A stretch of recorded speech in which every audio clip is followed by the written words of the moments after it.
కూడి వచ్చిన ప్రతి ఒక్కరికి మన ప్రభువును రక్షకుడునయ్యున్న యేసయ్య నామములో శుభాలు వందనాలు తెలియజేస్తున్నానండి. అందరికీ వందనాలండి. పరిశుద్ధ గ్రంథంలో నుంచి చిన్న వాక్యాన్ని ధ్యానం చేద్దాం. అందరూ కూడా మీ బైబిల్లో నుంచి కీర్తనల గ్రంథం 35వ కీర్తన 10వ వచనం చదువుకుందాం. నేను చదువుతాను, అందరూ కలిసి నా మాటలు చెప్పండి. అప్పుడు యెహోవా నీ వంటి వాడెవడు? మించిన బలము గలవారి చేతి నుండి దీనులను, దోచుకొని వారి చేతి నుండి దీనులను, దరిద్రులను విడిపించువాడవు నీవే అని నా ఎముకలన్నీ చెప్పుకొనును. ఆమేన్. దేవుడు ఈ లేఖన భాగంలో నుంచి ఈ మధ్యాహ్న కాల సమయంలో మనందరితో కూడా మాట్లాడి మనలను బలపరుచును గాక. ఆమేన్. హల్లెలూయా. ఇక అందరూ కూడా నా వైపు చూస్తూ జాగ్రత్తగా నా మాటలను గమనించండి. పరిశుద్ధ గ్రంథమైన బైబిల్ గ్రంథంలో కీర్తనల గ్రంథం అనేది అతి పెద్ద పుస్తకం. ఈ కీర్తనలోనే మనకి 150 కీర్తనలు కనిపిస్తూ ఉంటాయి. కీర్తనలు అనగానే మనకు సహజంగా గుర్తొచ్చే పేరు దావీదు కీర్తనలు అని అంటూ ఉంటాం. ఎందుకంటే దావీదు గారు ఎక్కువ కీర్తనలు రచించడం జరిగింది. కొంతమంది భక్తులు చెప్పే మాట ఏంటంటే సుమారుగా దావీదు గారు 73 కీర్తనలు రచించుంటారు. అంటే దాదాపుగా సగం ఆయనే రచించాడు కాబట్టి కీర్తనల గ్రంథానికి దావీదు కీర్తనలు అనే ఒక పేరు వచ్చేసింది. ఇప్పుడు మనం చదువుకున్న ఈ 35వ కీర్తన కూడా రచించింది భక్తుడు, ప్రధాన గాయకుడైన దావీదు గారే. చెప్పండి, ఎవరు రచించారు? దావీదు గారే. అయితే ఈ దావీదు గారు చదవబడిన లేఖన భాగంలో ఆయన ఈ విధంగా మాట్లాడుతూ అంటూ ఉన్నాడు, యెహోవా నీ వంటివాడు ఎవరో? చెప్పండి ఒకసారి, యెహోవా నీ వంటివాడు ఎవరు అని ప్రశ్నిస్తూ ఉన్నాడు. ఈ సందర్భంలో ఈ లోకంలో కొంతమంది మానవులు చెప్తూ ఉంటారు, మనిషిని పోలిన మనుషులు 7 ఉంటారంట. చెప్పండి, ఎంతమంది ఉంటారో? మరి అది వాస్తవం అబద్ధమో నాకైతే తెలియదు. కానీ అయితే కొంతమందిని మాత్రం కొంతమందితో పోల్చి చెప్పొచ్చు. ఇదిగో పలానామే అచ్చం మా అమ్మ లాంటిదే, పలానాయన అచ్చం మా నాన్న లాంటి వాడే అని మనం కొన్నిసార్లు పోల్చి చెప్తూ ఉంటాం. నేను మన సంఘ బిడ్డలందరిని కూడా గమనిస్తూ ఉంటాను. వాళ్ళ తల్లిదండ్రులను కూడా అంత బాగా అంత ప్రియగా పిలుచుకుంటారో లేదో తెలియదు, కానీ అమ్మగారి నాన్నగారిని మాత్రం చాలా ప్రేమతో అమ్మా నానా అని చక్కగా పిలుస్తూ ఉంటారు. నేను అనుకుంటాను బహుశా వారి ఆ తల్లిదండ్రులను వీళ్ళల్లో చూసుకుంటున్నారేమో అని అనుకుంటూ ఉంటాను. హల్లెలూయా. ఎందుకంటే మనం సహజంగా ఈ విధంగా పోల్చి మాట్లాడుతూ ఉంటాం. అయితే ఈ సృష్టి అంతట్లో గనక మీరు గమనిస్తే దేవుడిని వంటి వారు, ఆయనను పోలిన వారు కానీ, ఆయనను సాటి అయిన వారు కానీ, ఆయనతో సమానమైన వారు కానీ ఈ సృష్టి అంతట్లో ఈ భూప్రపంచంలో ఇంకెవ్వరు కూడా లేరు. Praise the Lord. హల్లెలూయా. ఎందుకంటే మనం ఆరాధించుచూ ఉన్న దేవునికి పెట్టబడి ఉన్న పేరేంటంటే ఆయన అద్వితీయ సత్యదేవుడు. అద్వితీయుడు అంటే ద్వితీయము లేనివాడు అని అర్థం. ఆయనకు సబ్స్టిట్యూట్గా కానీ, ఆయన స్థానంలో కానీ, ఆయన పోలిన వారు కానీ ఇంకా ఈ ప్రపంచంలో ఎవ్వరు కూడా లేనే లేరు. అంతే.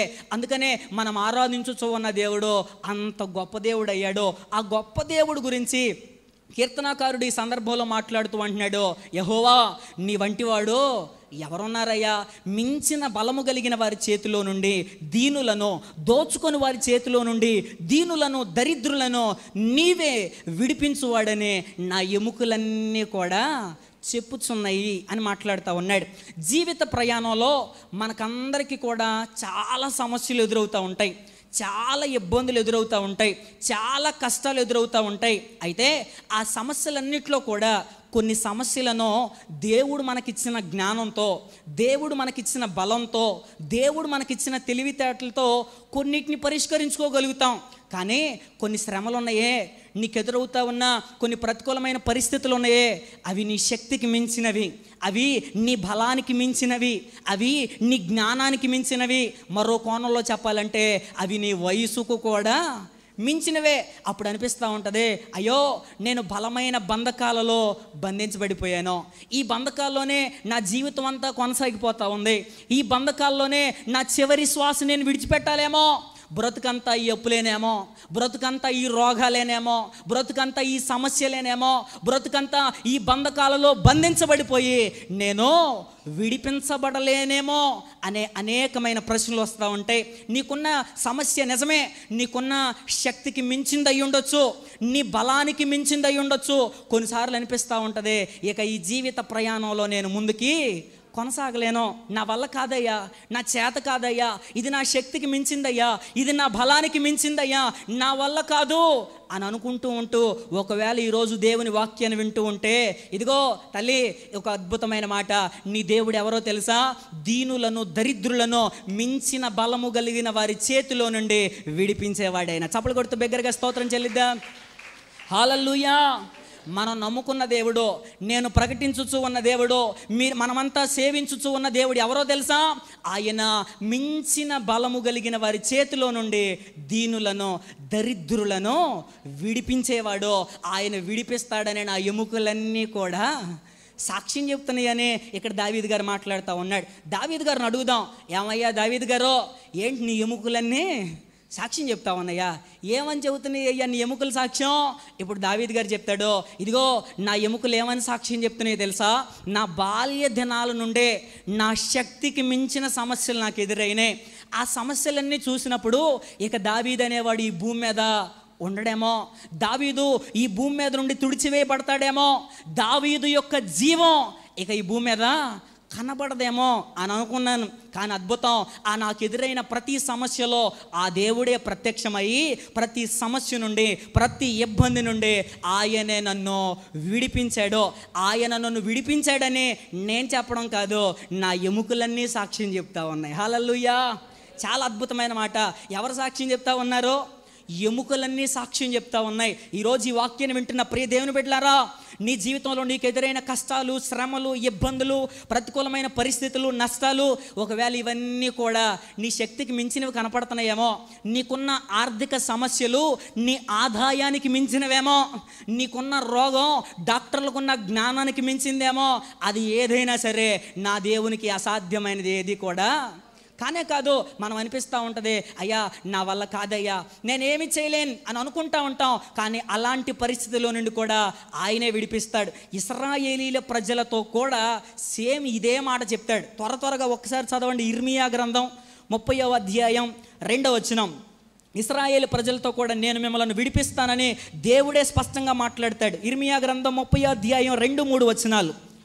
ఇశ్రాయేలు దేవుడగు యెహోవా ఎలాగు సెలవిచ్చుచున్నాడు, రాబోయు దినములలో నేను ఇశ్రాయేలు వారును యూదా వారునగు నా ప్రజలను చెరలో నుండి విడిపించి వారి పితరులకు నేనిచ్చు దేశమును వారు స్వాధీనపరుచుకున్నట్లు వారిని తిరిగి రప్పించదనని యెహోవా సెలవిచ్చుచూ ఉన్నాడు. కావున నేను నీతో చెప్పిన మాటలన్నిటినీ, హల్లెలూయా చెప్దాం బిగ్గరగా, ఏం చేయాలంట? ఒక పుస్తకంలో రాసుకోవాలి. ఇక్కడ ఇశ్రాయేలు ప్రజల జీవితాల్లో వారు బబులోను అనే బానిసత్వంలో ఉన్నారు. నెబుకద్నెజర్ అనే బానిసత్వపు కొలిమిలో మగ్గిపోతూ ఉన్నారు. వారితో దేవుడు చెప్తా ఉన్నాడు, ఇదిగో ఇశ్రాయేలు ప్రజలరా, నేనే మిమ్మల్ని అందరిని కూడా బయటికి తీసుకొస్తాను, విడిపిస్తాను అని అంటే వీళ్ళు అంటున్నారు కదా, అయ్యా మేముంది ఎక్కడో తెలుసా? బబులోను రాజు చేతిలో ఉన్నామయ్యా. బబులోను రాజు సామాన్యమైనడు కాదు. బబులోను రాజు మా బలమునకు మించినవాడు, బబులోను రాజు మా శక్తికి మించినవాడు, మా జ్ఞానానికి మించినవాడు. ఆయన చేతిలో నుండి మేము బయటికి రావడం అసాధ్యమైన పని, మేము బయటికి రాలేం అని అంటూ ఉన్నారు. కానీ దేవుడు అంటున్నాడు, హలో ఇదిగో మీకు మించిన బలము కలిగిన నెబుకద్నెజర్ చేతిలో నుండి నేనే మిమ్మల్ని విడిపిస్తాను. చప్పలు కొడుతూ స్తోత్రం చేద్దాం. అయితే ఇక్కడ చెప్తా ఉన్న మాట ఏంటంటే, ఇది రాబోవు కాలంలో, అంటే రాబోయే దినాల్లో జరగబోతా ఉంది. అలా నేను కార్యం చేస్తానని మీరు ఒక పుస్తకంలో రాసి పెట్టుకోండి అంటున్నాడు. ఈరోజు ఈ మాటలు వింటున్నా మీలో కూడా ఇంకా ఎవరిలైనా జీవితాల్లో ఏదైనా శ్రమ కష్టాలు ఉంటే రాబోయే దినాల్లో దేవుడు విడిపించబోతా ఉన్నాడు. ఈరోజు వెళ్తా ఒక పుస్తకంలో రాసుకుని వెళ్ళండి. స్తోత్రం చెప్దాం బిగ్గరగా. హల్లెలూయా. ఈరోజు దేవుడు నా జీవితంలో కార్యం జరిగిస్తూ ఉన్నాడు అనే ఒక విశ్వాసంతో ఈరోజు దేవుని సన్నిధిలో నుండి మనమందరం కూడా వెలుదుముగాక. ఆయన చెప్తా ఉన్నాడు, మీరు ఇలా వెళ్తారు, నన్ను ఆ రోజు మీరంతా కూడా ఏం చేస్తారు తెలుసా? నన్ను స్తుతిస్తారు, నన్ను ఆరాధన చేస్తారు, నా నామాన్ని మహింపరుస్తారు. మనం ఆరాధించే దేవుడు ఎవరో తెలుసా? సూది బెజ్జంలో కూడా ఒంటెన దూర్చగలిగిన వాడు. చెప్పండి, ఏ బెజ్జంలో? మనకు 40-50 సంవత్సరాలు వచ్చేసరికి, ఏమయ్యా మనవడా ఇటు రారా, సూది బెజ్జంలో దారం గుచ్చుది కానీ కళ్ళు నాకు కనబడడం లేదంట మనం. హల్లెలూయా. కానీ దేవుడు ఎలాంటి వాడో తెలుసా? సూది బెజ్జంలో కూడా ఒంటెను దూర్చగలిగిన మహాగణుడైన. హల్లెలూయా. అంత గొప్ప దేవుడిని మనము ఈరోజు కలిగి ఉన్నాం. ఈరోజు నీ జీవితంలో ఉన్న నీ జ్ఞానం ఒకవేళ సూది బెజ్జంలాగా చిన్నగా ఉందేమో, నిన్ను ఆవరించిన సమస్య ఒంటెంత పెద్దగా భీకరంగా కనబడతా ఉందేమో, సూది బెజ్జంలో ఒంటెను దూర్చగలిగిన దేవుడు నీకున్న ఆ మిడిమిడి జ్ఞానంతోనే, నీకున్న ఆ తక్కువ బలంతోనే నీకెదురవుతున్న ప్రతి సమస్యను నా దేవుడే విడుదల కలిగించునుగాక.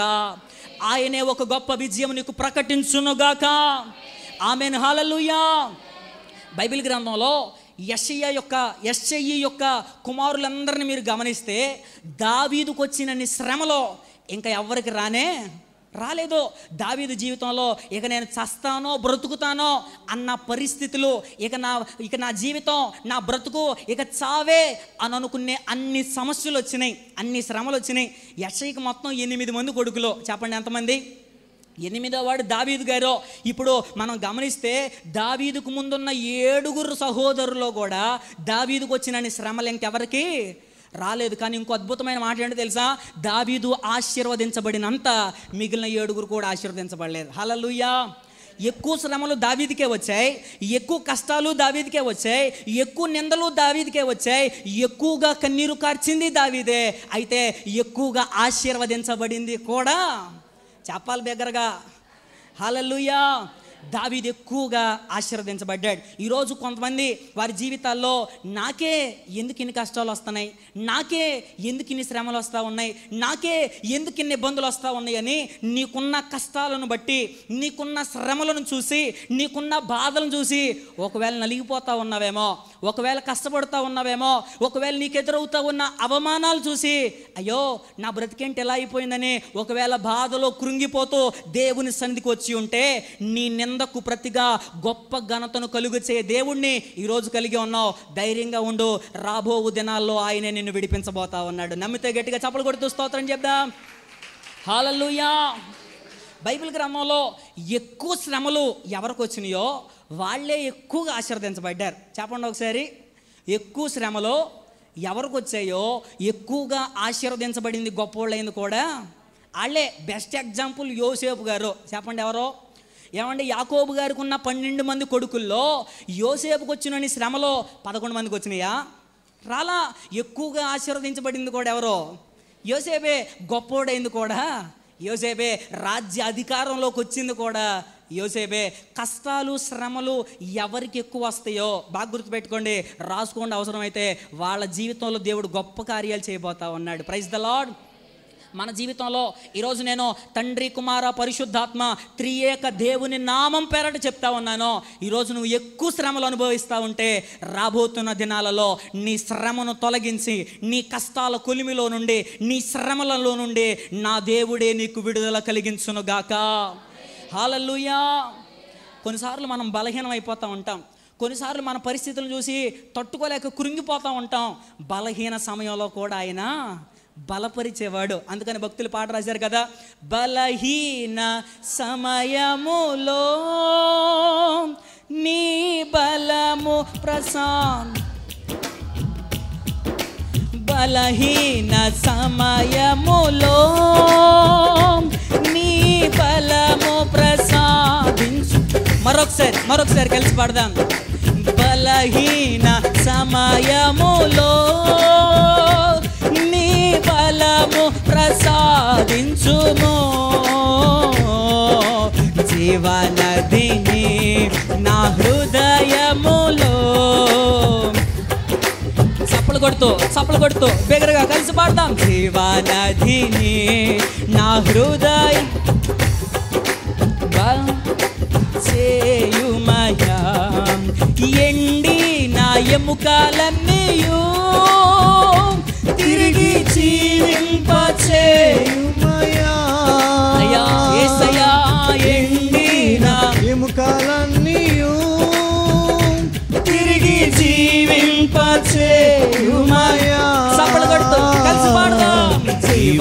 నదిని నా హృదయములో ప్రవహింపచేయుమయ్యా, జీవనదిని నా హృదయములో ప్రవహింపచేయుమయ్యా. హల్లెలూయా. దావీదు గారు ఈ సందర్భంలో మాట్లాడుతూ ఉన్నాడు, మించిన బలము కలిగిన వారి చేతిలో నుండి దీనులను నీవు విడిపిస్తావయ్యా. చాలా జాగ్రత్తగా నా మాటలను గమనించండి. ఇప్పుడు దావీదు గారు 35వ కీర్తన 10వ వచనంలో, అయ్యా నీవు మించిన బలము కలిగిన వారి చేతిలో నుండి విడిపిస్తావు అని అంటున్నాడంటే, దావీదు జీవితంలో మించిన బలమైన శ్రమలు దావీదుకి ఎదురైనాయి. దావీదు జీవితంలో దావీదు కంటే శక్తి కలిగినవి, దావీదు కంటే బలము కలిగినవి, దావీదు కంటే బలమైనవి ఎన్నో శ్రమలు, కష్టాలు దావీదు జీవితంలో ఎదురైనాయి. వాటన్నిటి నుంచి దేవుడు దావీదుని విడిపించాడు. అందుకనే ఈరోజు ఒక గొప్ప సాక్షిగా నిలబడి మాట్లాడుతూ ఉన్నాడు, ఇదిగో మించిన బలము కలిగిన వారి చేతిలో నుండి ఆయన విడిపిస్తాడో. ఈరోజు మనం నేర్చుకోబోయే పాఠం ఏంటంటే, దావీదు జీవితంలో ఎదురైన బలమైన శ్రమలు ఏంటి, దావీదుకు ఎలాంటి శ్రమలు వచ్చినాయి, దావీదుకు వచ్చిన శ్రమలలో దావీదు ఎలా విడిపించబడ్డాడో, దావీదు ఎలా కాపాడబడ్డాడు. ఆధ్యాత్మికంగా భక్తి జీవితంలో దేవుని బిడలుగా మనకు ఎలాంటి శ్రమలు ఎదురవుతాయి, అలాంటి పరిస్థితిలో మనం ఎలా విడిపించబడాలి, మనం ఎలా గెలవాలి.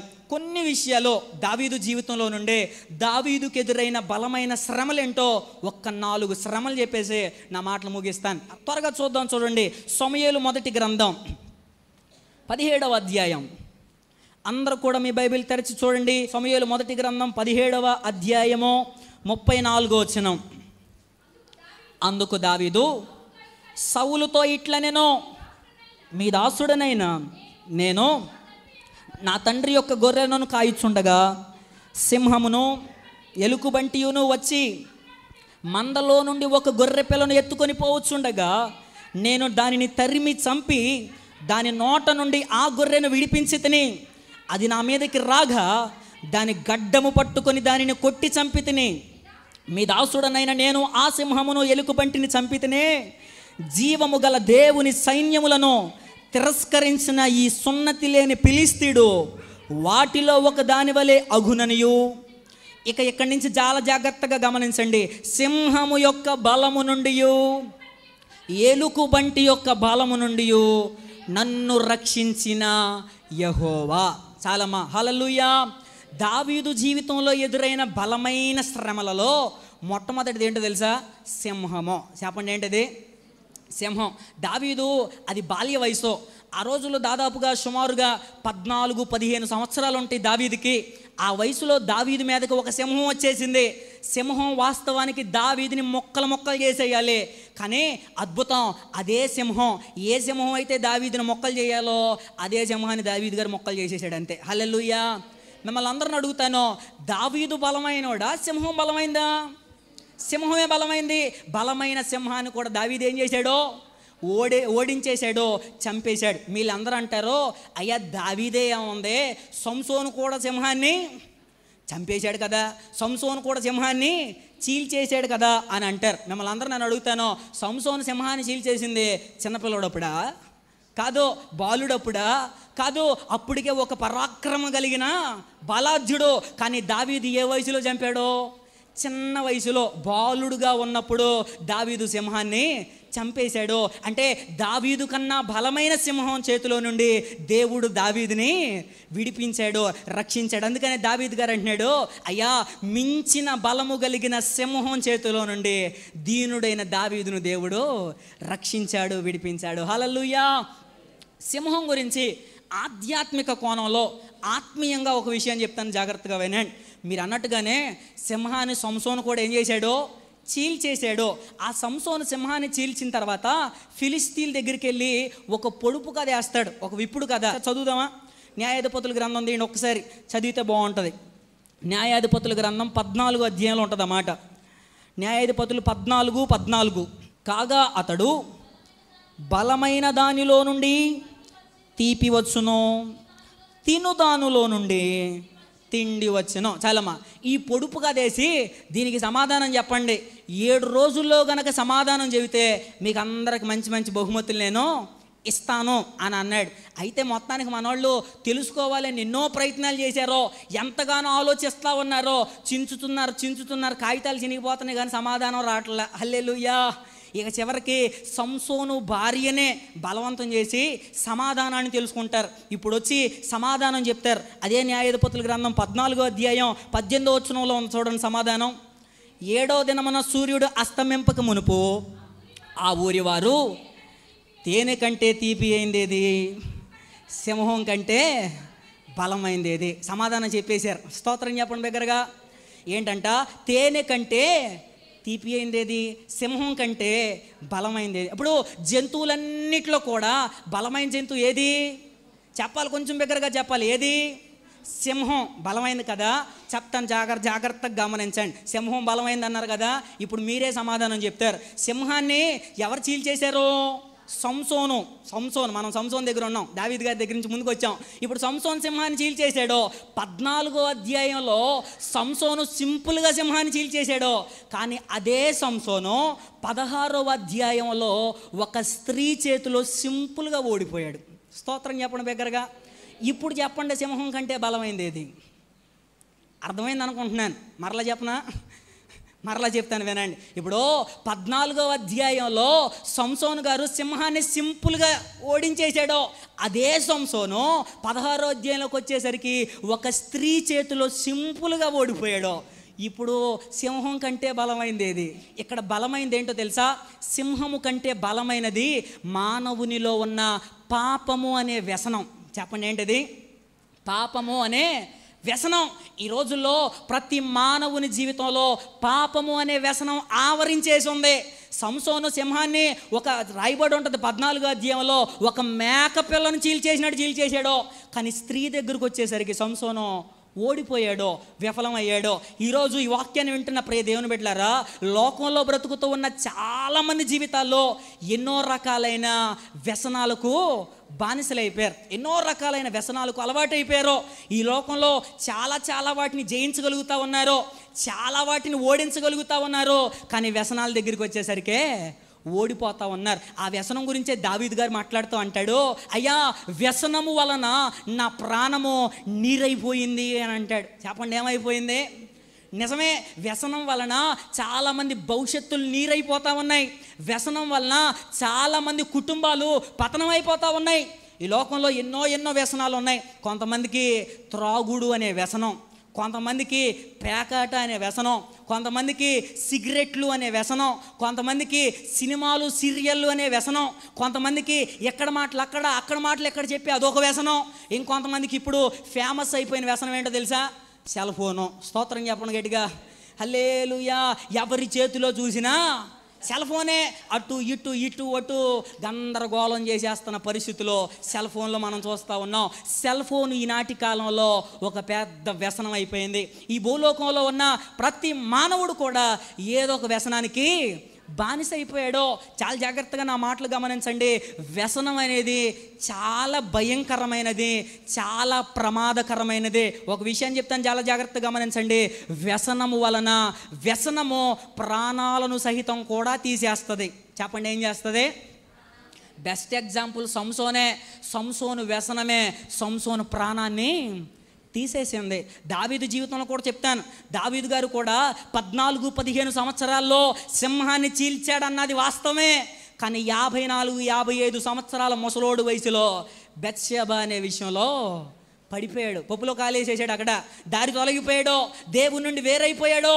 అయితే ఒక విషయం చెప్తాను వినండి. వ్యసనం వలన సంసోన్ దగ్గర ఒక ప్రాణమే పోయింది, కానీ దావీదు దగ్గరకు వచ్చేసరికి 4 ప్రాణాలు ఎగిరిపోయినాయి. చెప్పాడు కదా ప్రవక్త, ఒక గొర్రెకు ప్రతిగా 4 గొర్రెలు ఇవ్వాలని చెప్పాడు.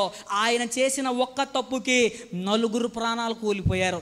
వ్యసనం అనేది చాలా భయంకరమైనది. అది మానవుని యొక్క ప్రాణాన్ని కూడా తీసేస్తుంది. ఈరోజు ఇక్కడ కూర్చున్న మీలో ఎవరు ఏ వ్యసనాలకు బానిస అయిపోయారో నాకు తెలీదు. ఒకవేళ పురుషుడు అనే వ్యసనం ఉందా, ఒకవేళ స్త్రీ అనే వ్యసనం ఉందా, ఒకవేళ అపవిత్రత అనే వ్యసనం ఉందా, ఒకవేళ మద్యం అనే కాముకత్వం అనే వ్యసనం ఉందా, ఈరోజు నీలో ఉన్న వ్యసనం నీ ప్రాణాలను నీరు కారిపోయేలా చేస్తుంది. తస్మాత్ జాగ్రత్త. హల్లెలూయా.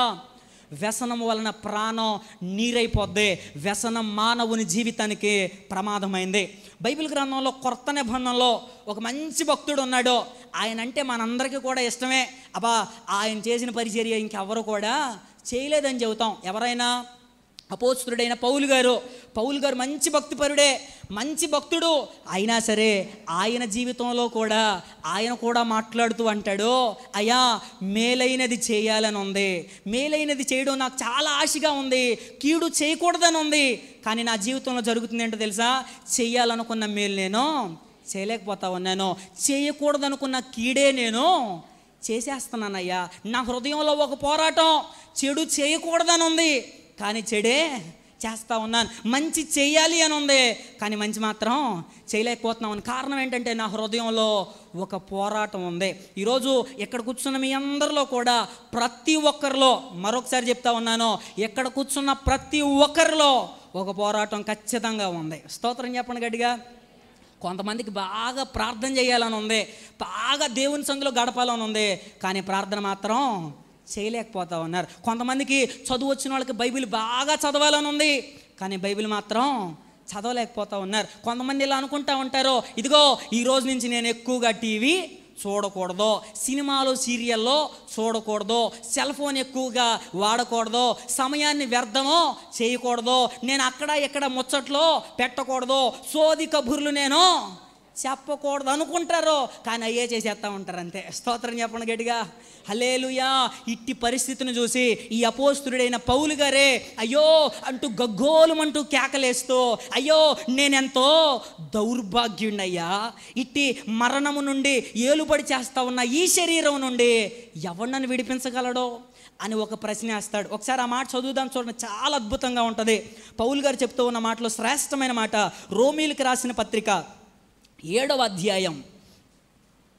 అందరు త్వరగా చూడండి. రోమీయులకు రాసిన పత్రిక 7వ అధ్యాయం 24వ వచనం. అయ్యో నేనెంత దౌర్భాగ్యుడునో, ఇట్టి మరణమునకు లోనగు శరీరము నుండి నన్ను ఎవడు విడిపించను. పౌలు గారు ప్రశ్నిస్తూ ఉన్నాడు ఇక్కడ, అయ్యో నేను ఎంత దౌర్భాగ్యుడనయ్యా. కొంతమంది అంటూ ఉంటారు, అదిగో వాళ్ళు ఎంత దౌర్భాగ్యులు అనుకున్నా, వీళ్ళు ఎంత దౌర్భాగ్యులు అనుకున్నా వాళ్ళనే వీళ్ళని చూపెడతా ఉంటారు. అసలు లేఖనం ప్రకారంగా, వాక్యం ప్రకారంగా ఎవరు దౌర్భాగ్యులో తెలుసా? చేయవలసిన మంచి చేయకుండా కీడు చేసే ప్రతి ఒక్కరిని వాక్యం దౌర్భాగ్యులు అని అంటుంది. స్తోత్రం చెప్పండి గట్టిగా. ఎప్పటికీ వాళ్ళిట్ట వీళ్ళిట్ట, వాళ్ళది వీళ్ళిది అనే నలుగురిని చూసుకుని ఆహా ఇహి ఓహో అనుకుని నవ్వే కంటే మన బతుకు ఎలా ఉందో చూసుకోవడం చాలా మంచిది. ఎప్పటికప్పుడు మన జీవితాన్ని చూసుకుని, అయ్యా ఆ దౌర్భాగ్యపు స్థితి నాదేనయ్యా, ఆ పాపపు స్థితి నాదేనయ్యా, అపవిత్రత నాలోనే ఉందయ్యా అని అపోస్తుడైన పౌలు వలె, రాజైన దావీదు వలె ఎవరైతే పశ్చాత్తాపడతారో దేవుని సందులో వారందరినీ కూడా దేవుడే విడుదల ప్రకటించునుగాక. హల్లెలూయా. సహజంగా ప్రతి ఒక్కరిలో ఉండే ఆశ, పాపపు దురాశల నుండి నేను విడిపించబడాలి, పాపపు కోరికల నుండి నేను జయం పొందాలి. ఏం చేయాలి? చాలా ప్రశ్నలు వస్తూ ఉంటాయి. పౌలు గారే దానికి సమాధానం చెప్పాడు. కంటిన్యూషన్ చదవమ్మా, 25వ వచనం చదువు. మన ప్రభు అయిన యేసుక్రీస్తు ద్వారా దేవునికి కృతజ్ఞతాస్తుతులు చెల్లించుచున్నాను కాగా, మనస్సు విషయములో నేను దైవ నియమమునకును శరీర విషయములో పాప నియమమునకును దాసుడనయ్యున్నాను. కాబట్టి 8వ అధ్యాయం 1వ వచనం, ఇప్పుడు క్రీస్తు యేసునున్న వారికి ఏ శిక్షా విధియు లేదు, క్రీస్తు యేసునందు జీవమునిచ్చు ఆత్మ యొక్క నియమము పాప మరణముల నియమము నుండి నన్ను విడిపించెను. ఎట్లనగా ధర్మశాస్త్రము దేనిని చేయజాలకపోయెనో దానిని దేవుడు చేసెను. హల్లెలూయా. అయ్యా పాపపు బంధకాల్లో ఉన్నాను, నేను పాపమనే, అపవిత్రతనే, కాముకత్వం అనే చెరసాలలో బంధించబడ్డాను, సంఖ్యలలో ఉన్నాను. నేను ఎలా విడిపించబడాలి? నేను చేయాలనుకున్న మంచి చేయలేకపోతా ఉన్నాను, చేయకూడని కీడే నేను చేస్తూ ఉన్నాను. నా పరిస్థితి ఏంటని అపోస్తుడైన పౌలు గారు ప్రార్థన చేశాడో. పౌలయ్య గారి ప్రార్థన దేవుడు ఆలకించి ఆయనను ఏదైతే ఆయన చేయలేకపోతా ఉన్నాడో, దేనినైతే గెలవలేకపోతా ఉన్నాడో, దేనినైతే సాధించలేకపోతా ఉన్నాడో, దానినే గెలవడానికి దేవుడు కృప చూపించాడు. హల్లెలూయా. దేనిని గెలిచాడు పౌలు గారు? అపవిత్రతను గెలిచాడో, కాముకత్వాన్ని గెలిచాడో, శరీరంలో రేగే దురాశలను గెలిచాడో, శరీరంలో రేగుతూ ఉన్న ప్రతి విధమైన కోరికలను పౌలు గారు గెలిచాడు. ఎలా గెలిచాడో తెలుసా? యేసయ్య యొక్క రక్తం చేత కడుగబడి, దేవుని యొక్క పరిశుద్ధమైన ఆత్మ చేత నింపబడి, ఇప్పుడు ఈ రెండిటి వలన ఆయన ప్రతి ఒక్క అపవిత్రతను జయించుకుంటా వచ్చాడంట. బిగ్గరగా చప్పలు కొడదాం ఒకసారి గట్టిగా. హల్లెలూయా. ఈరోజు మన జీవితాల్లో మనం కూడా ఈ శరీరం మీద జయం పొందాలంటే, ఈ పాపపు నియమం మీద మనం కూడా విడుదల పొందాలి అంటే, ఈ అపవిత్రత మీద, ఈ లోక సంబంధించిన క్రియల మీద మనం కూడా విజయం సాధించాలి అంటే, ఈరోజు మనం కూడా యేసయ్య రక్తం చేత కడుగబడాలి. అంతేకాదు దేవుని యొక్క పరిశుద్ధమైన ఆత్మ చేత నింపబడాలి. ఈ రెండింటిని ఎవరైతే ఆశ్రయిస్తారో పాపము నియమము నుండి ఆయనే విడిపిస్తాడో. ఈ రెండింటిని ఆశ్రయించిన వారి జీవితాల్లో పాపము ఏలుబడి చేయడానికి అవకాశం లేదంతే. హల్లెలూయా. నిజంగా ఈరోజు ఎంతమంది బిడ్డలు ఈ వాక్యాన్ని వింటూ ఉన్నారో, ప్రతి ఒక్కరి జీవితాల్లో దేవుడే ఆ పాప నియమము నుండి విడుదల కలిగించునుగాక. అపవిత్రమైన దురాశల నుండి ఆయనే మనందరినీ విమోచించునుగాక. ఆమేన్. హల్లెలూయా. నిజంగా దేవునికి మనమంతా కూడా, మనలను పవిత్రపరిచిన దేవునికి, పాపము నియమము నుండి విడిపించిన దేవునికి ఎల్లప్పుడూ కూడా కృతజ్ఞత కలిగి ఉండాలి. చెప్పండి, ఏం చేయాలి? పౌలు గారు అదే కదా చెప్పాడు. 7వ అధ్యాయం 25వ వచనంలో, ప్రభువైన యేసుక్రీస్తు ద్వారా దేవునికి కృతజ్ఞతాస్తుతులు చెల్లించుచూ ఉన్నాను. ఎందుకో తెలుసా? లోకంలో కొంతమంది త్రాగుడనే వ్యసనాలకు బానిసైపోయి వారి కుటుంబాలన్నిటిని కూడా పాడు చేసేసుకుంటున్నారు. కొంతమంది అక్రమ సంబంధాలకు అలవాటైపోయి శరీర కోరికలను జయించుకోలేక కుటుంబ వ్యవస్థలను పాడు చేసుకుంటున్నవారు లేరా? చాలామంది ఉన్నారు. అయితే దేవుడు మనకిచ్చిన నిజంగా పవిత్రమైన జీవితం ఏదో మన గొప్ప కాదు, కానీ దేవుడు మనకిచ్చిన వరం ఇది. ఆయన మనకిచ్చిన పవిత్రమైన జీవితం ఎలాంటిదో తెలుసా? ఒక చిన్న తప్పుడు చూపు వచ్చినా సరే, ఒక చిన్న తప్పుడు ఆలోచన వచ్చినా, ఒక చిన్న పాపపు కోరిక వచ్చినా, ఏదైనా ఒక ఆలోచించరాని ఆలోచన దృశ్యం మన ముందుకు వచ్చినా సరే, వెంటనే అయ్యో నేనా ఇలాంటి ఆలోచన చేస్తుంది, నేనా ఇలాంటి కోరిక కలుగుతూ ఉంది నాలోనా అని ఒక తెలియని ఆవేదన మనలో ప్రారంభం అవుతూ ఉంటుంది. ఇలాంటి పవిత్రమైన మనస్సాక్షి మనకు రావడానికి కారణం ఏంటో తెలుసా?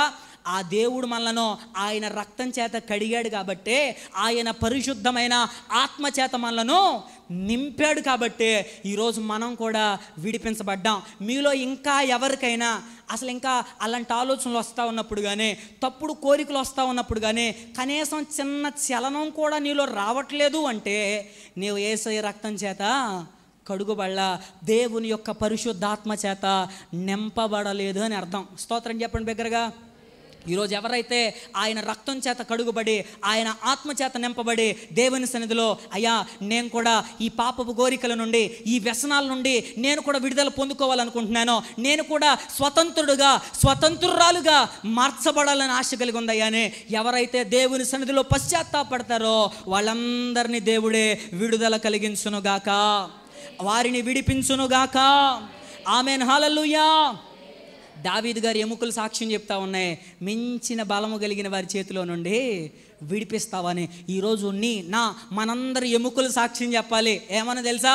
మించిన బలము కలిగిన పాపము చేతిలో నుండి, వ్యసనాల చేతిలో నుండి ఆ దేవుడే ఈ దీనుణ్ణి విడిపించాడయ్యా, రక్షించాడయ్యానే ఆ సాక్ష్యం చెప్పే కృప దేవుడు మనందరికీ అనుగ్రహించునుగాక. నెంబర్ 1, దావీదు జీవితంలో ఎదురైన బలమైన శ్రమ మొట్టమొదటిగా సింహం, రెండోది ఎలుకబంటి. మనం చదివాం సమూయేలు మొదటి గ్రంథంలో. రెండో జంతువు ఏంటిది? ఎలుకబంటి. ఎలుకబంటి దేనికి సాదృశ్యమో తెలుసా? ప్రాణబాధలకు సాదృశ్యం. ఒకసారి అందరు చెప్పండి, దేనికి సాదృశ్యం? ప్రాణ బాధలకు. ఎందుకంటే ఇప్పుడు సింహం ఉంది, సింహం పంజా పెట్టి ఒక్క దెబ్బ కొట్టేస్తుంది. ఇప్పుడు మనిషిని సింహం చంపాలన్నా, జంతువుని చంపాలన్నా సింహం చేసే ఫస్ట్ ఏంటి తెలుసా? కరెక్ట్గా గొంతుకే పట్టుకుంటుంది. గొంతు పట్టుకుని రక్తం అంతా పీల్చేసే, నాకు తెలిసినంత వరకే 1-2 నిమిషాల్లో సింహం చంపేస్తుంది. కానీ ఎలుగుబంటి అలాంటిది కాదు. ఎలుగుబంటి ఏం చేస్తుందో తెలుసా? హింస పెట్టి బాధ పెట్టి వాడిని హింసించి వీడు దాని చేతిలో అటు చావక ఇటు ప్రాణం పోక నలిగిపోతూ చచ్చిపోతాడంట. స్తోత్రం చెప్దాం బిగ్గరగా. అందుకనే ఎలుగుబంటి ప్రాణబాధలకు సాదృశ్యంగా ఉంది.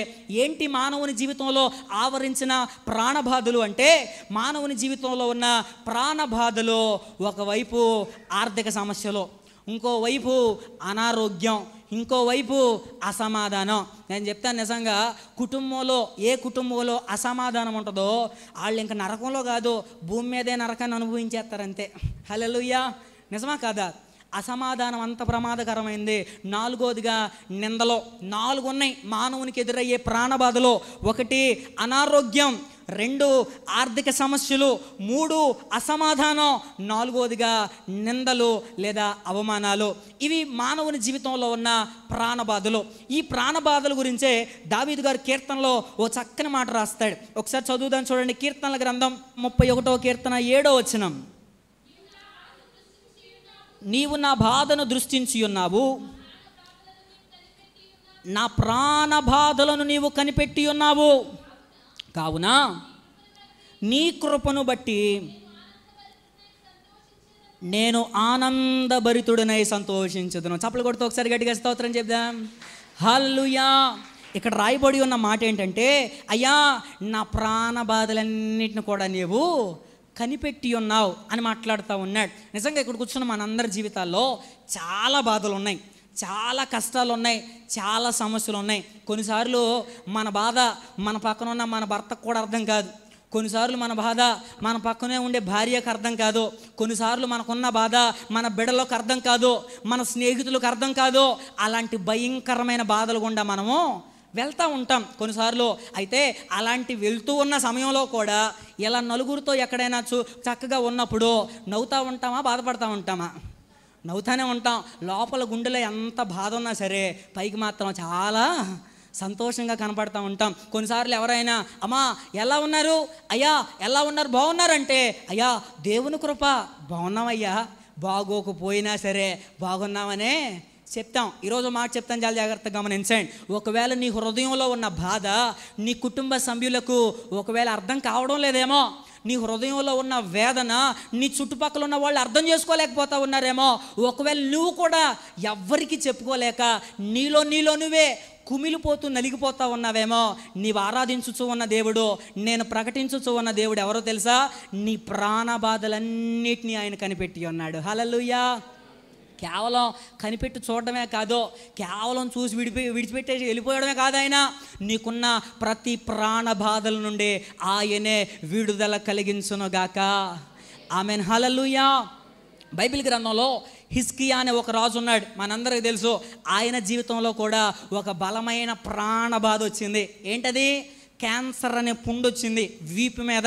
చెప్పండి, ఏం పుండు? క్యాన్సర్ అనే పుండు.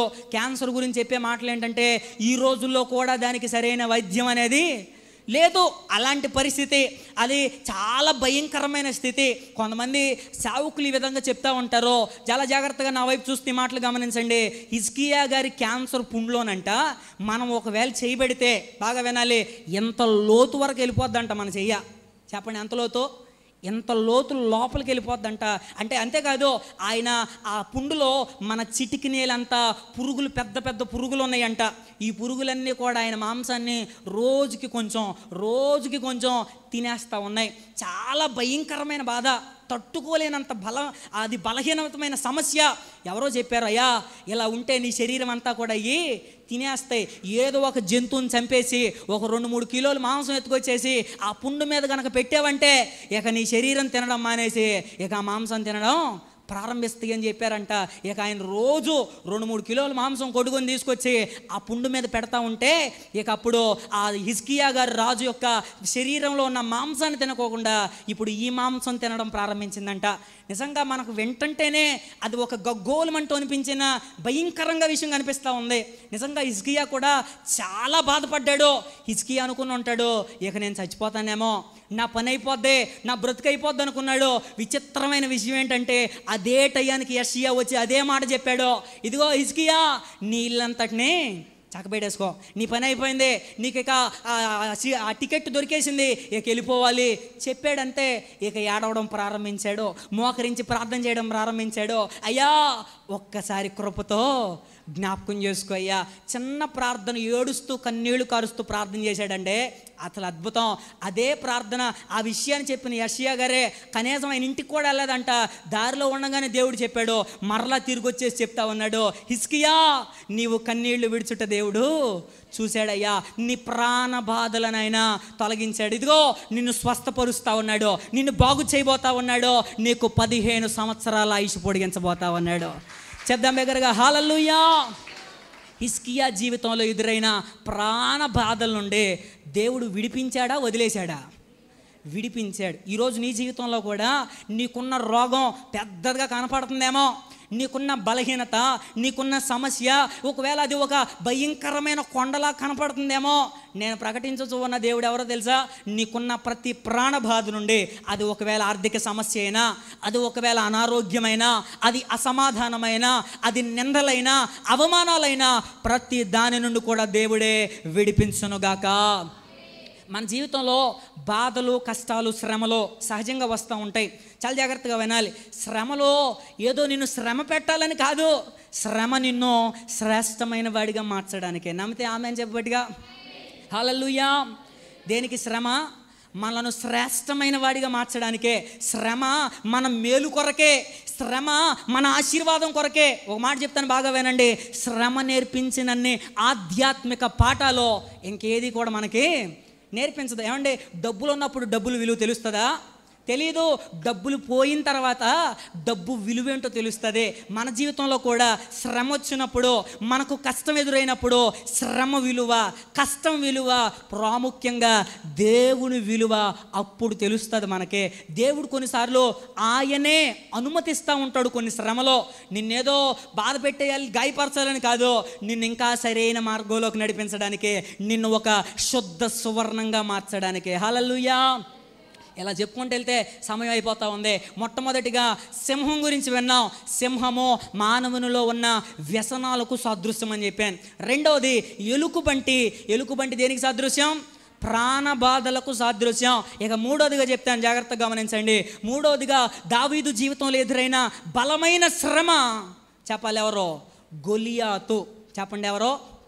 గొలియాతు. మనందరికీ తెలిసి విషయాలు, కానీ ఇక్కడ ఆధ్యాత్మిక కోణంలో ఈరోజు నేర్చుకుంటున్నాం అంతే. కొత్త పాఠం అదే ఈరోజు మనం నేర్చుకుంటా ఉన్నది. అయితే గొలియాతు వచ్చాడు యుద్ధానికి. మిమ్మల్ని అందరిని లేపేస్తాను, ఒక్క దెబ్బతో చంపేస్తానని సవాల్ విసురుతా ఉన్నాడు. ఈ పక్క నుండి వెంటనే దావీద్ గారు వచ్చేసాడు.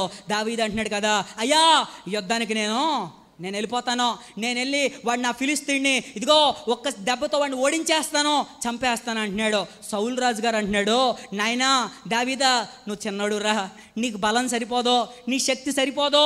గొలియాతు చాలా బలాఢ్యుడు, చిన్నప్పటి నుంచి యుద్ధ అభ్యాసం చేసిన వాడు, నీ వల్ల కాదు నాయనా అంటా ఉంటే ఇప్పుడు ఈయన అంటున్నాడు, అయ్యా సౌలు రాజా ఇదిగో గత కాలంలో నా జీవితంలో సింహం ఎదురైంది, తర్వాత ఎలుగుబంటి ఎదురైంది. సింహం చేతిలో నుండి, తర్వాత ఎలుగుబంటి చేతిలో నుండి ఏ దేవుడు నన్ను విడిపించాడో గొలియాతు చేతిలో నుండి కూడా అదే దేవుడు నన్ను విడిపిస్తాడో.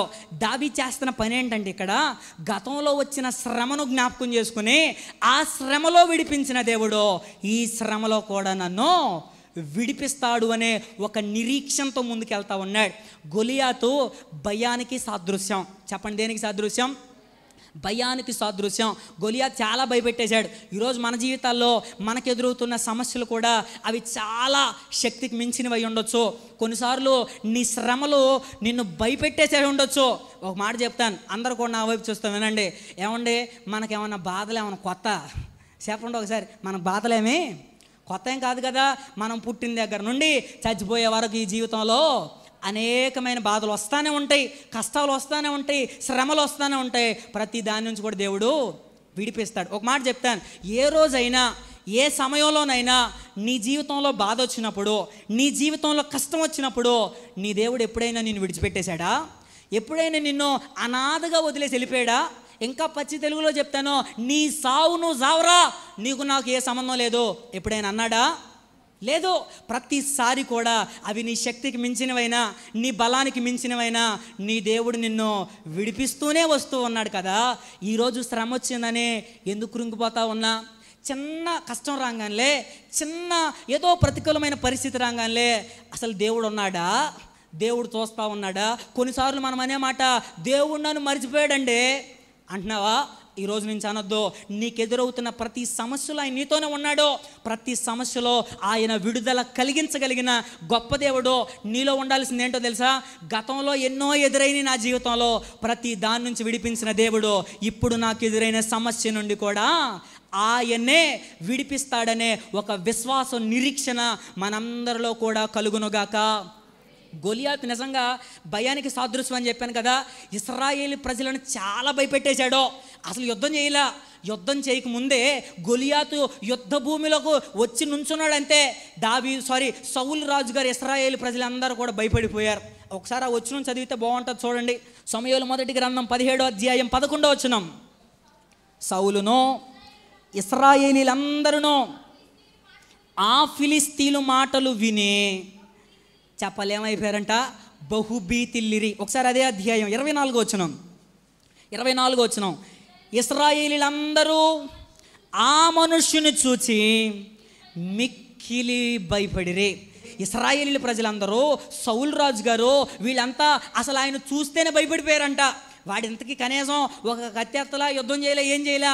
వాడి ఆకారాన్ని చూసి, వాడి ఎత్తును చూసి, వాడి యొక్క రూపాన్ని చూసి, వాడి చేతిలో ఉన్న ఖడ్గాన్ని చూసి సౌలు రాజు భయపడిపోయాడు. సౌలుతో ఉన్న ఇశ్రాయేలు ప్రజలందరూ కూడా భయపడిపోయారు. మన జీవితాల్లో కూడా ఎన్నో భయాలు వస్తూ ఉంటాయి. ఈరోజు దేవుని బిడ్డలుగా దేనికి భయపడకూడదో చాలా జాగ్రత్తగా గమనించండి. సాతాను మన జీవితంలో వాడే ఒక బలమైన ఆయుధం ఏంటో తెలుసా? భయాన్ని పుట్టిస్తాడు. తెలియని భయం, అసలు చెప్పలేం. మంచిగానే ఉంటాం, ధైర్యంగానే ఉంటాం, తెలియని ఒక భయం మన హృదయంలో రేగుతూ ఉంటుంది.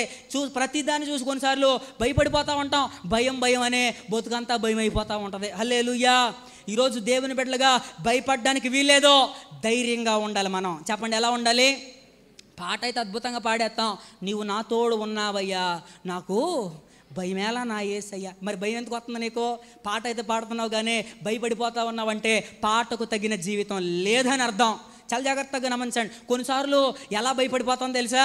గుండెల్లో చిన్న నొప్పి వచ్చింది అనుకోండి, నాకు గుండెపోటు వచ్చేసింది, ఇక నేను పరదేశులమో ప్రియులారా ప్రభు హల్లెలూయా ఈ పాటలు పాడేస్తాం. ఇక అయిపోయానో, చచ్చిపోయాను నేను అనుకుంటా ఉంటాం. ఇంకో కొన్నిసార్లు ఇక్కడ కొంచెం వెనకాల బలహీనత వస్తే, అమ్మో కిడ్నీలో రాళ్ళు వచ్చేసినాయేమో, నా కిడ్నీలన్నీ పాడైపోయినాయేమో, ఫెయిల్ అయిపోయినాయేమో, నేనేక చచ్చిపోవడమే. చిన్న దాన్ని చూసి కూడా భయపడిపోతా ఉన్నాం. ఈరోజు ఈ వాక్యాన్ని వింటున్న ప్రియ దేవుని బిడ్డలారా, సాతాను మన మీద ఉపయోగించే ఆయుధాలలో మొట్టమొదటి ఆయుధం భయమే. ఆ భయాన్ని చూపించే మనల్ని భయపెట్టేస్తాడో. భయం చాలా ప్రమాదకరమైంది. భయం ఎంత ప్రమాదకరమైందో 3 విషయాలు చెప్తాను వినండి. భయం ఎంత ప్రమాదకరమైందంటే, ఒకవేళ ఒక కుటుంబంలో ఒక్కడు భయస్థుడు ఉంటే చాలు, కుటుంబం అంతా భయపడిపోద్ది అంతే. హల్లెలూయా. నిజమా కాదా? ఇప్పుడు మనం చదివిన వచనంలోనే, ముందు చదివిన వచనంలో సౌలు భయపడ్డాడు. సౌలును చూసి ఇశ్రాయేలు ప్రజలందరూ ఏమైపోయారో? అందరూ భయపడిపోయారో. కుటుంబంలో ముందు నీకు భయం వచ్చిందంటే నీ ఇంట్లో ఉన్న వాళ్ళందరిని కూడా భయపెట్టేస్తావు. రెండోది, భయం ఎంత ప్రమాదకరమైందంటే, నువ్వు దేన్ని చూసి భయపడతావో అదే నీ జీవితంలో జరిగిద్ది. చెప్పండి ఒకసారి, దేన్ని చూసి భయపడతామో ఎగ్జాక్ట్లీ అదే జరిగిద్ది. ఈ మధ్య ఒక పాస్టర్ గారు చెప్తా ఉన్నారు, ఎలాగేనంట, భార్యాభర్తలు ఇద్దరు ఉన్నారు. భార్యకి మోకాలు నొప్పి వచ్చిందంట. చెప్పండి, ఏ నొప్పి వచ్చింది? వెనకాల కుర్చీలో కూర్చున్న తల్లులారా కొంచెం చెప్పండి అమ్మ బిగ్గరగా, ఏ నొప్పి వచ్చింది? మోకాలు నొప్పి వచ్చింది. మోకాలు నొప్పి రాగానే అలా అయిందంట, ఏమండి బాగా మోకాలు నొప్పి వస్తుంది, కొంచెం హాస్పిటల్కి నన్ను తీసుకెళ్ళండి అని అందంట. సరే అని చెప్పేసి తీసుకెళ్ళాడు. చక్కగా వెళ్ళారు, ట్రీట్మెంట్ చేయించుకుందామని ముందు టెస్టులు చేయించుకుంటా ఉన్నారు. ఇప్పుడు ఎక్స్రేని స్కానింగ్లు తీయాలి కదా, అసలు ఏ నొప్పి ఏంటి తెలుసుకోవాలంటే. అయితే ఇప్పుడు ఆ తెలుసుకునే ప్రయత్నంలో ఉండగా భార్య అందంట భర్తతో, ఏమండి ఎలాగో ఎక్కడి దాకా వచ్చాం కదా, నేనే కాదు ఒకసారి మీరు కూడా టెస్ట్ చేయించుకోండి అని అందంట. చెప్పండి ఏం చేయమంది అంటే, మోకాలు నొప్పి ఎవరికి వాస్తవానికి? భార్యకి. కానీ ఏమంటుంది, మీరు కూడా ఒకసారి టెస్ట్ చేయించుకోండి. ఆయన అన్నాడంట కదా, అమ్మా నీకు బలహీనత అయితే, నీ మోకాలు నొప్పి అయితే నా మోకాలకి ఎక్స్రే దేనికి అవసరం లేదు, నువ్వు చేయించుకో అని అన్నాడంట. లేదు నువ్వు కూడా చేయించుకో, నీకుందో ఎలా ఉందో తెలిసిపోద్ది అని అన్నాడంట. సరే అని చెప్పేసి ఇంక ఈ బాధ తట్టుకోలేక ఇద్దరు ఎక్స్రే తీసుకున్నారంట, ఇద్దరు టెస్ట్ చేయించుకున్నారో. టెస్టుల రిపోర్ట్లు వచ్చిన ఫలితం ఏంటంటే, భార్య మోకాలేమో శాంతం అరిగిపోయిందంట, భర్త మోకాలు అప్పుడే అరగడం ప్రారంభించిందంట. డాక్టర్ ఈ మాట చెప్పాడు ఎప్పుడైతే, వెంటనే తెలియని మోకాలు నొప్పి ప్రారంభమైందంట అయ్యగారిలో. స్తోత్రం చెప్పండి గట్టిగా, హల్లెలూయా. అప్పుడు దాకా మోకాలు నొప్పి లేదు, అప్పుడు దాకా కనీసం మోకాల్లో చిన్న బలహీనత అనిపించలేదు. డాక్టర్ ఎప్పుడైతే చెప్పాడో ఇక ప్రారంభమైందంట. ఇక నడుస్తూ ఉంటే మోకాలు నొప్పి వచ్చేస్తుందంట, కూర్చుంటే మోకాలు నొప్పి వచ్చేస్తుందంట. నేను చెప్తాను జాగ్రత్తగా గమనించండి. నీవు దేన్ని చూసి భయపడతావో అదే నీ జీవితంలోకి భయం అనుకుంటే ఆ భయమే నీ మీద ఏలుబడి చేస్తుంది. మూడోది, భయం వలన ఎలాంటి విషయాలు జరుగుతాయి అంటే, మనం చేతకాని వాళ్ళం అయిపోతాం. చెప్పండి ఏమైపోతాం? ఇశ్రాయేలు ప్రజలందరూ కూడా గొలియాతును ఓడించుకోకుండా దావీదు ఒక్కడే వెళ్ళి ఓడించడానికి ఒక బలమైన కారణం ఏంటో తెలుసా? వాళ్ళంతా భయపడిపోయి చేతకానోళ్ళు అయిపోయారు. ఈయనొక్కడే ధైర్యంగా, ఇదిగో సైన్యములకు అధిపతియగు యెహోవా ఈ యుద్ధం చేస్తున్నాడు, యుద్ధము యెహోవాదే, ధైర్యం గెలిపోయాడు అంతే. ఏటిలో నుండి నొన్నటి రాళ్ళు తీసుకొచ్చాడో ఆ వడిసెలలో వేసి గిర్ర తిప్పి ఒక్క ఇసురుడు అంతే, ఒక్క లాగి పెట్టి ఇసిరాడో చక్కగా వచ్చేసి మా గొలియాత్ గారి నొස්සడి మేళ తగిలింది, ఒక బార్లుగా పడిపోయాడు అంట. చప్పలు కొడుతూ స్తోత్రం చెప్దాం దగ్గరగా, హల్లెలూయా. ఏమన్నా మమ్మల్ని అందరం ఒక చిన్న ప్రశ్న అడుగుతాను. ఇప్పుడు రాయి ఎట్టేసి నుంచి ఇసిరారో? ఎదర నుంచి రాయి ఎలా తగిలినప్పుడు వాస్తవానికి అసలు ఎటు పడాలి? వెనక్కి పడాలి. మన గొలియాత్ గారు ఎటు పడ్డాడు? ముందుకు పడ్డాడు. అంటే దీనికి ఉన్న అర్థం ఏంటో తెలుసా? కొంతమంది చెప్తా ఉన్నారు, ఈ గొలియాత్ వెనకాలంట దేవుడు నిలబడ్డాడంట, ఆ పక్క నుంచి మా దావీదయ్య గారు రాయి ఇసిరాడంతే, వెనకాల నుంచి దేవుడు డెప్పమే పెట్టి మన ఒకటి పీకాడంట అంతే, బొక్కబారులుగా పడిపోయాడు అంతే. స్తోత్రం, హల్లెలూయా. నీ జీవితంలో కూడా నీవు చేయాల్సిన పని కూడా అదే. నీ సమస్య వచ్చినప్పుడు సమస్యలో నీవు నిలబడినట్లే ఉండాలి, కానీ నిలబడకూడదు. బాగా గమనించండి, ఆ మాట చాలా జాగ్రత్తగా వినాలి. నీకు వచ్చిన సమస్యలో నీవు నిలబడినట్టే ఉండాలి, కానీ నీవు నిలబడకూడదు. దాని అర్థం ఏంటో తెలుసా? దావీదు గారు కూడా అక్కడ కొడతానికి ఏదో నిలబడినట్టు నిలబడ్డాడు, ఏదో చిన్న రాయి ఇసిరాడంటే యుద్ధం చేసింది ఎవరో? దేవుడు యుద్ధం చేశాడు. నీ సమస్యలో నీ కష్టంలో నీవు నిలబడితే చాలు, మిగిలిందంతా ఆయన చూసుకుంటాడంతే. హల్లెలూయా. దావీదు గారు కూడా గొలియాత్ జీవితంలో వాళ్ళిద్దరు వయసు ఒకసారి గమనిస్తే, ఈ గొలియాత్ వయసు ఎంత? 6 మూరల జానుడు. మన భాషలో 9.5 అడుగులు ఎత్తు. చెప్పండి ఎన్ని అడుగులు? దాదాపుగా మన శిలాబుకు తగిలేస్తాడు అనుకుంటా మహానుభావుడు, అంత ఎత్తున్నాడు. దావీదు గారు 5-6 అడుగులు ఉండుంటాడు బహుశా, ఈ హైట్లో ఉన్నారు. ఇప్పుడు బహుశా నేను అనుకుంటాను దావీదు గారు గొలియాత్ ముందుకు వెళ్ళి ఇలా చూసుంటాడు, గొలియాత్ దావీదుని ఇలా చూసుంటాడు. స్తోత్రం చెప్దాం గట్టిగా. దావీదు గొలియాతు జీవితంలో చాలా చిన్నగా కనపడ్డాడు. దావీదు ఏదో ఒక చిన్న రాయిలా కనపడి ఉంటాడు మనోడికి, కానీ దావీదు గొలియాతును చూసి అస్సలు భయపడలా. ఎందుకో తెలుసా? దావీదు వెనకాల అనగా గొలియాతు వెనకాల నిలబడి ఉన్న దేవుడు గొలియాతు కంటే పెద్దవాడు. హల్లెలూయా. ఎంత పెద్దవాడైనా ఆకాశం నా సింహాసనం, భూమి నా పాదపీఠం. హిందీలో చెప్తాను, గొలియాతు ఒక తొకడాగల్లా కనిపించుంటాడు, చాలా చిన్నగా ఉండుంటాడు. అంత చిన్నోడినే సింపుల్గా ఓడించేశాడు. ఈరోజు నీ జీవితంలో ఎదురవుతూ ఉన్న కష్టాలు, శ్రమలు, ఇబ్బందుల్లో నీవు కూడా విడిపించబడాలంటే నీ కష్టాన్ని, నీ వ్యాజ్యం అంతటిని దేవుని చేతిలో పెట్టాలి, దేవునికి అప్పగించేసుకోవాలి. ఆయనే మిగిలినంతా చూసుకుంటాడు. హల్లెలూయా. 1 సింహం దేని గుర్తు? వ్యసనాలకు గుర్తుగా ఉంది. ఎలుకబంటి ప్రాణబాధలకు గుర్తుగా ఉంది. 3వది గొలియాతు భయానికి గుర్తుగా ఉన్నాడు. ఇక చివరిగా 4వది సౌలు రాజు. చెప్పండి ఏ రాజు? సౌలు రాజు. ఇప్పుడు మిమ్మల్ని అందరిని ఒక ప్రశ్న అడుగుతాను, చెప్పాలి సమాధానం. ఆ పొజిషన్ బట్టి వాస్తవానికి సౌలు రాజు బలవంతుడా, దావీదు బలవంతుడా? చెప్పాలి. సౌలు రాజే బలవంతుడు. ఎందుకంటే సౌలు ఎవరో రాజుగారు, దావీదు ఎవరో అప్పటికి సైన్యాధిపతే, రాజు అవ్వలేదు. ఇప్పుడు రాజుగారు సైన్యాధిపతిని పీకేయాలంటే ఎంతసేపు అండి? ఓరనే పీకి నువ్వు నాకు అవసరం లేదని పక్కన పడేసేయచ్చు. సౌలు రాజు గొప్పోడు, బలవంతుడు. కానీ ఆ టైంలో కూడా మేలు చేసిన దావీదుకే మరలా కీడు చేయాలని తరమడం ప్రారంభించాడంట. అందుకని దావీదు గారు చెప్తాడు, అయ్యా నన్ను తరుముచున్నవారు నాకంటే బలిష్ఠులని మాట్లాడతారు. 142వ కీర్తన 6వ వచనం, నేను చాలా కృంగి ఉన్నాను, నా మొర్రకు చెవి యొగ్గుము. బాగా గమనించండి, నన్ను తరుమువారు నాకంటే బలిష్ఠులు, వారి చేతిలో నుండి నన్ను విడిపింపుము. ఇక్కడ దావీదును తరుగుతుంది ఎవరో? సౌలు అనే ఒక మంచి రాజు అనుకుంటున్నారా? అపకారం చేసిన, కీడు చేయడానికి బయలుదేరిన ఒక చెడ్డ రాజు అని చెప్తాను నేను. అపకారం ఎంత మేలు చేశాడండి దావీదు గారు.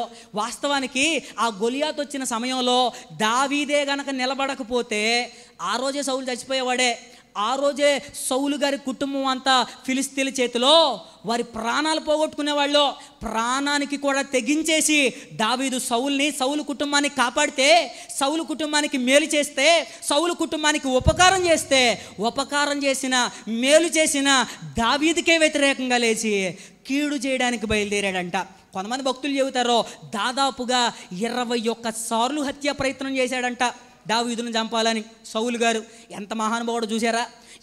ఎవరికి మేలు చేసిన ఆయనకే కీడు చేయాలని ప్రారంభించాడో. నేను దీన్ని అంటానో, సౌలు రాజు మోసానికి సాదృశ్యం. చెప్పండి, దేనికి? మోసానికి. మన జీవితంలో కూడా కొన్నిసార్లు మన పక్కనే ఉంటారో, నేను ఉంటానని అంటారో, మన వెనకాలే గోతులు తోమేవాళ్ళు ఉంటారు. మనకు మంచి చేస్తాను, మేలు చేస్తాను, నీతోనే ఉంటాను, అది ఇది అని ఎన్నో మాటలు చెప్తారో. మనతో తిరిగిన వాళ్ళే కొన్నిసార్లు మనకు అపాయాలను తీసుకొస్తారు. మనతో తిరిగిన వాళ్ళే మనకు కీడు చేయడానికి బయలుదేరుతారు. మనకు సహాయం, మన దగ్గర నుంచి సహాయం పొందుకుని మన దగ్గర మేలు పొందుకున్న వారే ఈరోజు మనకు కీడు చేయడానికి అనేక మంది బయలుదేరుతూ ఉన్నారు. వాక్యాన్ని బట్టి చెప్తా ఉన్నాను, ఒకవేళ వాళ్ళు మారితే ప్రైజ్ గాడ్, దేవునికి స్తోత్రం. ఒకవేళ మారకపోతే సౌలుకు ఏ గతి పట్టిందో వాళ్ళకు కూడా అదే గతి పట్టిద్ది. స్తోత్రం చెప్పండి గట్టిగా. పట్టిందా లేదా సౌలు గారికి? సౌలు ఉపకారం చేసిన, మేలు చేసిన దావీదును తరమడానికి వస్తే దేవుడు ఏం చేశాడో, సౌలును తీసుకెళ్ళి అదే ఫిలిస్తీన్లకు అప్పగించాడు. గిల్బోవా పర్వతం మీద అతి దారుణంగా సౌలు కుటుంబం అంతా కూడా ఒకే రోజు మరణించారు, ఒకే రోజు చచ్చిపోయారో. కారణం ఏంటో తెలుసా? మేలు చేయవలసిన వారికి మేలు చేయకుండా కీడు చేయడానికి బయలుదేరాడు. ఈరోజు మన జీవితంలో ఒకవేళ నీకు ఎవరైనా కీడు చేస్తూ ఉన్నా, నీకెవరైనా అపకారం చేస్తూ ఉన్నా, నీ దగ్గర మేలు పొందుకొని కూడా నీ జీవితంలో నీకు కీడే చేయడానికి బయలుదేరినా నువ్వు మౌనంగా చూస్తూ ఉండు చాలు. నువ్వేం చేయొద్దు, మిగిలిందంతా దేవుడు చూసుకుంటాడు. తగ్గిన సమయంలో కార్యం చేయగలిగిన గొప్ప దేవుడు ఆయన. హల్లెలూయా. మేలు చేత కీడును జయించాలి అని కీర్తన వాక్య భాగంలో రాయబడి ఉంది. ఈరోజు మనం ఎవ్వరం కీడు చేయాల్సిన పని లేదో, మేలు చేయడమే. ఇప్పుడు మనం కూడా చెప్తాం. అప్పుడు ఏమన్నా తెలుసా? దావీదు గారి వలె, అయ్యా మించిన బలము కలిగిన వారి చేతిలో నుండి దీనులను, దోచుకుని వారి చేతిలో నుండి దీనులను, దరిద్రులను ఆయన విడిపించాడనే నా ఎముకలన్నీ సాక్ష్యం చెప్తా ఉన్నాయి. దావీదు జీవితంలో మేలు చేసిన దేవుడు, దావీదు జీవితంలో ఆయనకు ఎదురైన ప్రతి సమస్య నుండి విడిపించిన దేవుడు. ఈరోజు ఎంతమంది బిడ్డల వాక్యాన్ని వింటూ ఉన్నారో ప్రతి ఒక్కరి జీవితంలో ఆయనే విడుదల కలిగించును గాక. 4 సమస్యలు, 4 శ్రమలు చూసాం. ఏంటవి? 1 సింహం, మర్చిపోయారు. 1 సింహం వ్యసనాలకు సాదృశ్యం, ఎలుకబంటి ప్రాణబాధలకు సాదృశ్యం, తర్వాత గొలియాతు భయానికి సాదృశ్యం, చివరిగా సౌలు రాజు మోసానికి సాదృశ్యం. ఈరోజు నీ జీవితంలో కూడా ఇలాంటి బలమైన శ్రమలు, శోధనలు ఎదురవుతూ ఉంటే భయపడొద్దు. దావీదు వలె ధైర్యంగా ఉండో. ఒకానొక రోజు నీ ఎముకలు కూడా సాక్ష్యం చెప్తాయి.